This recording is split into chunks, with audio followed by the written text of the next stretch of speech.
ಕನಿಷ್ಠ ವೇತನ ನೀಡಲೇಬೇಕು. ಎಲ್ಲ ಕಾರ್ಮಿಕರಿಗೆ ಕನಿಷ್ಠ ವೇತನ ನೀಡಲೇಬೇಕು.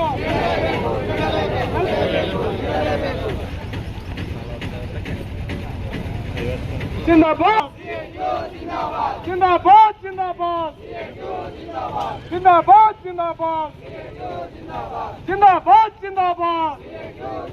ಅಖಿಲ ಭಾರತ ಮುಷ್ಕರಕ್ಕೆ ಜಯವಾಗಲಿ. ಅಖಿಲ ಭಾರತ ಮುಷ್ಕರಕ್ಕೆ ಜಯವಾಗಲಿ. ಕಾರ್ಮಿಕ ಕಾನೂನು ತಿದ್ದುಪಡಿಗಳನ್ನು ಹಿಂಪಡೆಯಲೇಬೇಕು.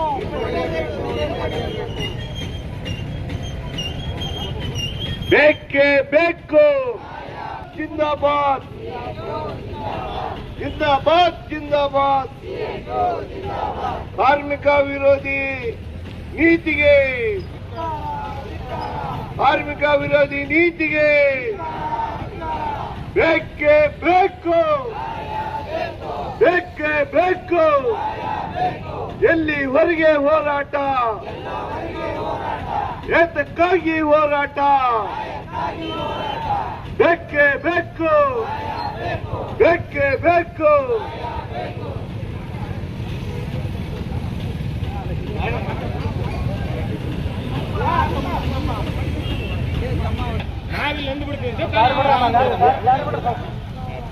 ಏನು ಚೆನ್ನಾಗಿರೋ ನೀವು ಒಳ್ಳೆ ಬೇಕೇ ಬೇಕು.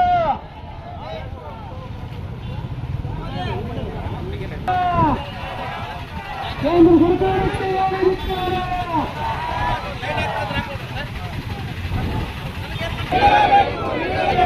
ಸರ್ಕಾರಕ್ಕೆ ಮಕ್ಕಳನ್ನು ಜಾಯಿನ್ ಮಾಡಲೇಬೇಕು.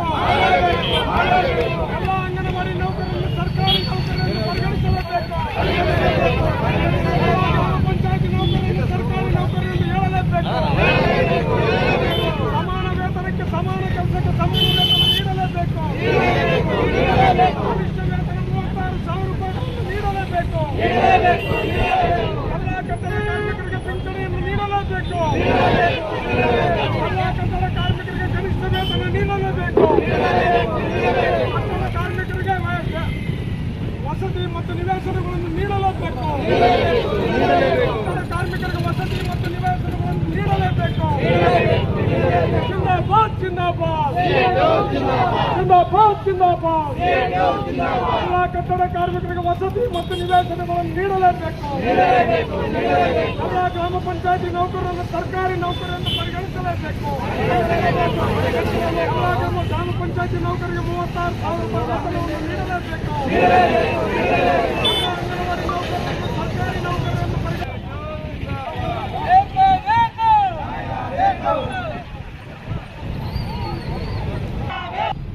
ಮುಷ್ಕರ ಹಮ್ಮಿಕೊಳ್ಳಲಾಗಿದೆ. ಎಲ್ಲ ನಮ್ಮ ಕಾರ್ಮಿಕ ಸಂಘಟನೆಗಳು ಅದರ ಭಾಗವಾಗಿ ಇಂದು ಕಂಪ್ಲಿ ತಾಲೂಕಿನ ಹಲವು ಸಂಘಟನೆಗಳು ಆಗಿರ್ಬೋದು, ಕಟ್ಟಡ ಕಾರ್ಮಿಕರಾಗಿರ್ಬೋದು, ಆಗ ಅಮಾಡರಾಗಿರ್ಬೋದು, ಆಗ ಆಟೋ ಚಾಲಕರಾಗಿರ್ಬೋದು, ಅದರ ಭಾಗವಾಗಿ ಎಲ್ಲರೂ ಆ ಸಂಘಟನೆಗಳ ಲೀಡರ್ಗಳು ಒಂದು 10 ನಿಮಿಷ ನಮ್ಮ ಕಾರ್ಮಿಕರ ಪರವಾಗಿ ಮಾತಾಡಬೇಕು.